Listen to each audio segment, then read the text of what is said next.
देखिए, हमारे मऊ घोसी के माननीय सांसद जी ने जिस प्रकार से मऊ की जनता के आंख में धूल झोंकने का काम किया सदन के अंदर, 140 करोड़ लोग सदन की कार्यवाही को देख रहे थे। जिस प्रकार से उन्होंने मऊ स्टेशन के डेवलपमेंट को लेकर के उन्होंने नेगेटिव चीज़ रखने का काम किया, कहीं ना कहीं सुहेल देव भारतीय समाज पार्टी उनको यह दिखाना चाहती है। देखिए, उनको हो गया है दिनौनी, एक रतौनी होता है ना, उनको हो गया है दिनौनी, तो उसका ऑपरेशन होना चाहिए। अब क्या करेंगे ऐसे लोगों को? तब रियलिटी चेक करवाए अपना, फिर राजनीति में आए। जिस महापुरुष ने रियलिटी चेक किया है उसको रियलिटी चेक का स्पेलिंग पता नहीं आता होगा कि नहीं आता होगा। मुझे लगता है कि उनके दिमाग का रियलिटी चेक कराना चाहिए।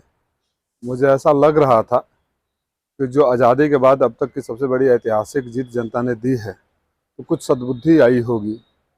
सदन में दिए गए मेरे भाषण को जो समझ ना पाए उसको मैं क्या कहूँ। अगर आप कोई बात कहते हैं, थोड़ी देर बाद समझ में आता है तो उसको हम लोग बेवकूफ़ कहते हैं, और थोड़ी देर बाद समझ में आता था मूर्ख कहते हैं। जिसको 8 महीने बाद भी समझ में नहीं आए उसको आप क्या कहेंगे? आप बताइए।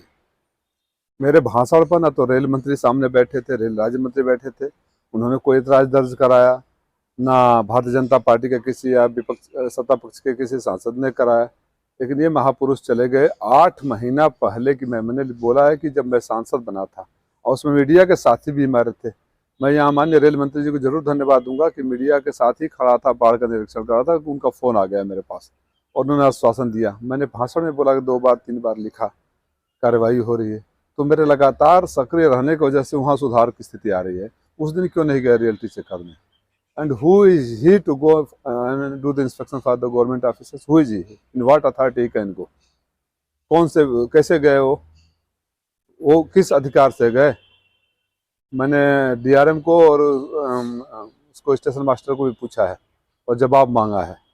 उस प्लेटफॉर्म पर राजनीतिक मंच बनाओगे, 50-100 लोगों को अपने लेके जाओगे और मैं मीडिया के साथियों को लेकर जाओगे, उसमें कोई ट्रेन आए, उसमें लोग यात्री चढ़े उतरे, कोई भगदड़ हो जाए, कोई दुर्घटना हो जाए, कौन जिम्मेदार है?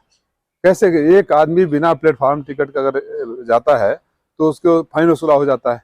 रेल के जिन कर्मचारी अधिकारी ने किया, इनके खिलाफ भी कार्रवाई होगी। और मेरी उनको सलाह है कि अब तो सुधर जाओ यार। आप लोगों की इसी भाषा ने आपको ख़त्म कर दिया।